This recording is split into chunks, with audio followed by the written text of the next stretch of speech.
Welcome to your ultimate safety experience.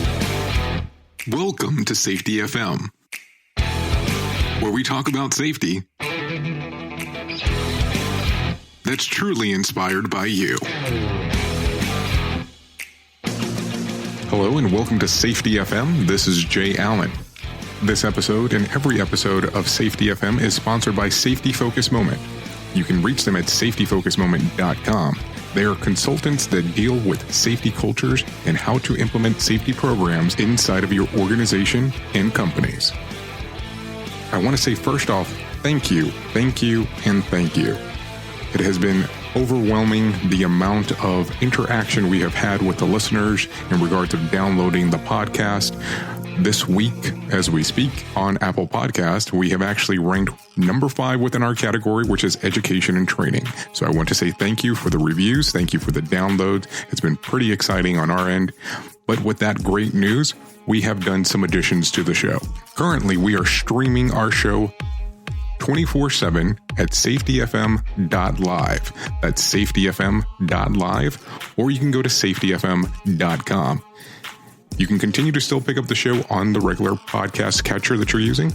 The other great part about this is we will still continue to release our episodes on Tuesdays as we're doing currently, but we will automatically put the new episode on safetyfm.live the moment after it's done recording.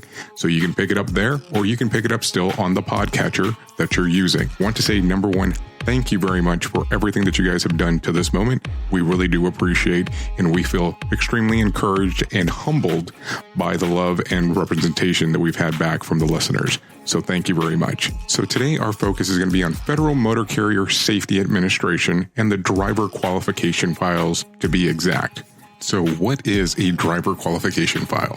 The driver qualification file is, or a DQ file, depending on who you talk to, is a record-keeping requirement that trucking companies must meet for every employed driver. Even if you are a trucking company-only driver, you still need to have a driver qualification file for yourself.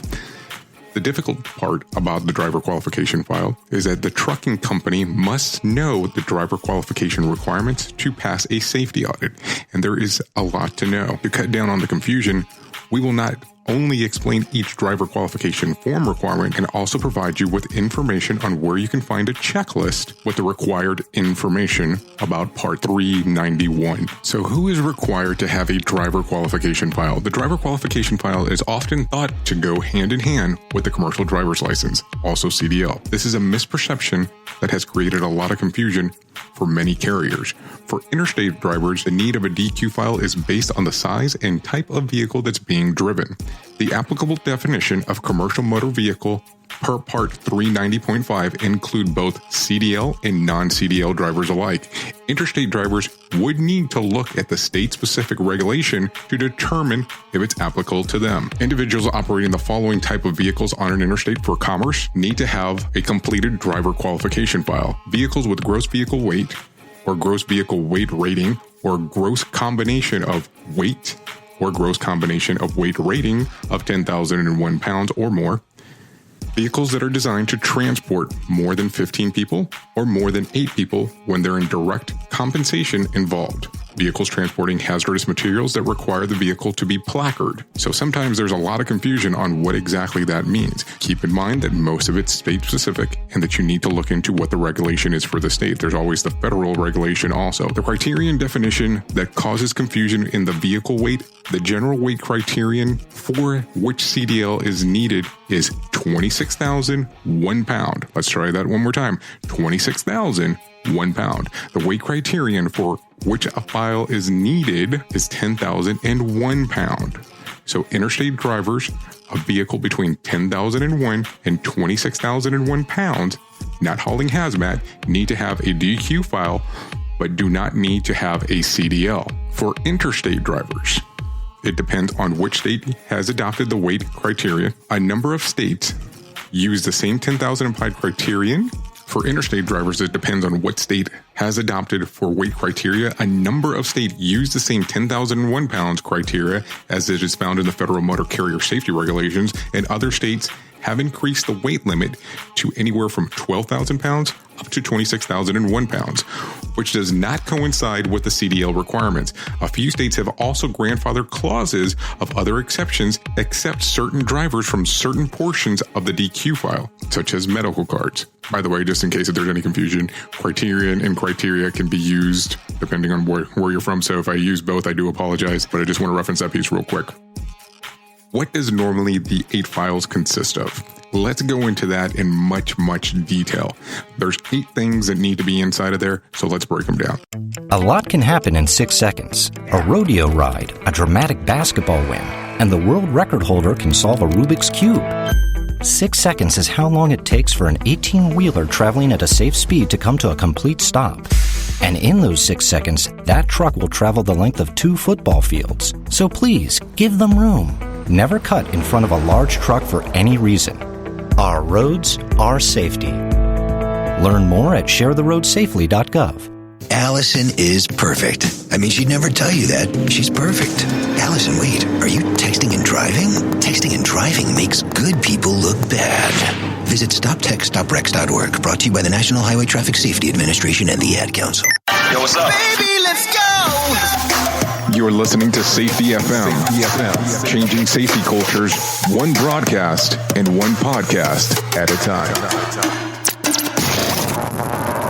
The application is first. You create the employment application as long as it contains all the mandatory information, which is listed on the Electronic Code Federal Regulation, or you can simply use the new driver package from the FMCSA. Now, if you do go to the FMCSA website, it does have a lot of detail on how that application is broken down. Of course, we're not going to have enough time to go step by step on that one, but just keep that in mind. And that would be under the new driver application package that could be found on fmcsa.dot.gov. As we continue, you need to have a copy of the motor vehicle record from each licensing agency that they've had for the last 12 months.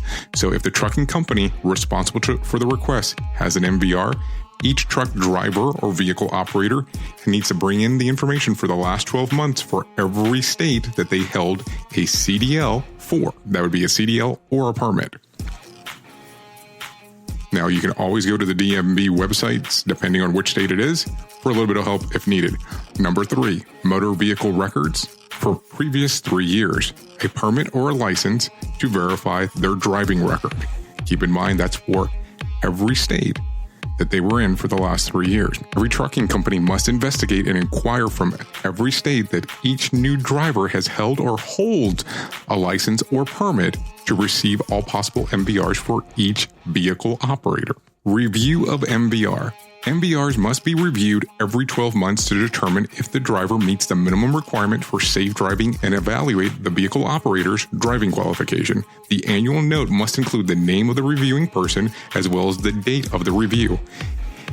Any evidence of violation of any FMCSA regulation must be identified and disclosed. Evidence of the driver disregard of public safety, such as speeding, reckless driving, operating under the influence of alcohol, or other accidents on the driver record must be considered proof of violation. Take your time and be careful as you review these records, because an incorrect determination of a driver qualification could put your company out of service. So when you look at these, you need to be very specific on what you're looking for, number 1. Number 2, when you're looking into this information, you need to have signatures and dates. So you're going to review it, you're going to sign off on it, you're going to verify the information as you proceed forward. Signatures and the dates are crucial to this whole thing. Number 5. Records of violation. Every transportation company must obtain a list or certificate from each driver showing violations in the previous 12 months. The record of violation should cover the motor vehicle, traffic laws, and other ordinances. Parking violations do not need to be included in this list. The driver certificate or list is required even if the driver has no violation or other convictions. In that case, the vehicle operator just simply signs the certificate. Now, keep in mind, depending on how you want to do it, you can combine both of those records together. The one from number 4, which was the review of the MVR, where you have the supervisor sign off on it, and the record of violation. So those 2 forms can be combined into one. That is perfectly fine currently. Number 6, a copy of the commercial driver's license. A copy of the CDL is necessary to prove that the driver is qualified to operate the vehicle. This can be fulfilled in 3 ways: a copy of the license, a road test certificate issued to the driver, or equivalent certificate accepted as the driver's road test. Proving that a truck driver is qualified to operate a commercial vehicle is not limited to including records of proper education and a safe driving record. A vehicle operator also needs to be physically qualified to operate a vehicle safely. To prove that the vehicle operator meets the 7th requirement, you must have a driver complete a medical form. Number 7, medical examination certificate or legible copy. A Department of Transportation, DOT, physical exam must be conducted by a licensed, listen to that part there, licensed medical examiner listed by the FMCSA National Registry. The DOT physical exam is valid for up to 24 months. However, if there are any medical concerns that the medical examiner wants to monitor, like high blood pressure, the medical examiner certificate may be issued for less than 24 months. The completed examination report, whether it's electronic or a paper copy, is kept on file for at least 3 years from the exam date. The medical examiner is required to make these records available to either the authorized representative of the FMCSA or state or federal or local enforcement agency representatives within 48 hours of any request. If a medical variation from the FMCSA was issued to obtain a medical examiner certificate, the medical variance document record must also be kept in the driver qualification file. Number 8, note regarding medical examiner certificate. Every carrier must obtain and retain a note of record if the driver qualification file verifying that the medical examiner used by the vehicle operator was authorized on the National Registry or Certificate of Medical Exam list. So that breaks down the 8. What I like to tell people normally is driver qualification files are one of the most crucial things that you'll do when you're onboarding a new vehicle operator. If you can keep this in electronic format, this will save a lot of time. Once you upload these documents, there's many companies that are out there and that are available that will allow you to do driver qualification files through them, and they will verify that everything's there, and they will allow you to get information on when things need to be updated. If that's not something that you want to do, then you need to make some kind of track record, calendar reminder of all your vehicle operators as you need to update whatever's missing or if there's something that's about to come up. Some companies tend to renew all of the driver qualification files, like let's say, for instance, the annual NBR at the same time. Now, if you have somebody who comes on later on, probably not the best recommendation on doing so. So I normally try to do it based on hire date or recommended on hire date, depending on how your company functions. The driver qualification portion is a crucial piece. Now, depending on how you have it broken down inside of your company, you could either have your HR staff actually get the forms as you're hiring a person on, or you could have your driver manager obtain the information. Keep in mind that it's confidential information that's listed on there, so you want to make sure that this person will not communicate anything to in and outside personnel about what's on those files. That does cover quite a bit of information today in regards to the driver qualification files. I do hope that you enjoyed Safety FM today. This is one of these things that is very dear and close to my heart. Not sure if you've been keeping close watch to what's been going on out of the state of New York. There was a pretty severe bus accident that did occur, and there was a reference to the gentleman and his driving record. And I believe that some of this could have been avoided if the driving record was verified, looked at, and patterns were noticed at the time. Now, of course, that is just my opinion. This is why today we're focusing on driver qualification files and the importance that if you're in the transportation business, that you verify them. So before I let you go today, there's been some questions that have come about in regards of some of the emails that we received and some of the Facebook messages on how do I get my team to interact with Safety FM? I want them to listen to the podcast. I don't know how to get them to it. So we came up with this idea. So with now our streaming platform, which is free, just in case if you had the question, what you can do is go to safetyfm.com and hit listen now, and that will actually rotate our podcast that we have going on. This gives you the opportunity to play it if you want somebody to listen to it. That way you don't feel like you're having them download the podcast unless they're actually interested in downloading the podcast. But this gives you a different option if you're trying to get some of your vehicle operators, some of the people inside of your office staff or inside of your company to listen to it. So you can go to safetyfm.com, listen now, or you can go to safetyfm.live, and that will give you the option. Now, we do have those programs rotating throughout. That gives you the opportunity of doing that, opposed to actually doing the podcast download if they're not interested in doing so at the time. We do appreciate your support of Safety FM. If you get a chance, please give us a 5-star review on your favorite podcatcher or come to safetyfm.com. Listen to us live, streaming 24/7. Thanks again for the support. Thank you for listening to Safety FM. I have been your safety manager and host, Jay Allen, and until next time, be safe. The views and opinions expressed on this podcast are those of the host and its guest and do not necessarily reflect the official policy or position of the company. Examples of analysis discussed within this podcast are only examples. They should not be utilized in the real world as the only solution available, as they are based only on very limited and dated open source information.